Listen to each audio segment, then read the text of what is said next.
அட்டகாசம் பண்ணுறா நீ.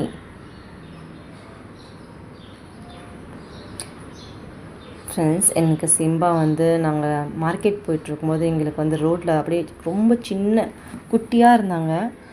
தனியாக உட்காந்து அழுதுட்டு இருந்தாங்க. ஸோ நான் வீட்டுக்கு கொண்டு வந்துட்டேன்.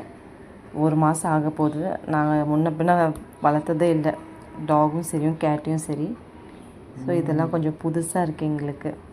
ஆனால் சிம்பா எங்கள் வீட்டில் வந்ததுக்கப்புறம் ரொம்ப நாங்கள் ஹாப்பியாக ஃபீல் பண்ணுறோம். எங்கள் கூட விளாண்டுக்கிட்டு இருக்கிறதுக்கு நல்லா இருக்குது.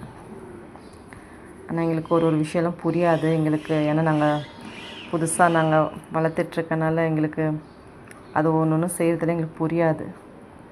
கொஞ்சம் கொஞ்சம் இப்போ நாங்கள் தெரிஞ்சுக்கிட்டோம். அவன் பசிக்கும் போது எப்படி செய்வான், விளாண்டா எப்படி அவன் மூடு எப்படி இருக்கும் அப்படின்ட்டு இப்போ கொஞ்சம் கொஞ்சமாக தெரியுது. ஆனால் நம்ம ஒரு குழந்தைய வளர்க்குற மாதிரி தாங்க இருக்குது. எனக்கு அந்த நெயில்ஸு வெட்ட முடியல, எனக்கு பயமாக இருக்குது. அதை அவன் பக்கத்தில் போனாலே வெட்ட விட மாட்டேங்கிறான்.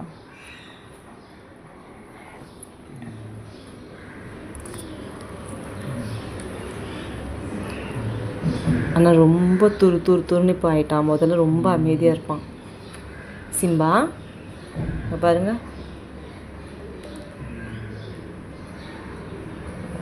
வாலு என்ன தூக்கம் வரலையா?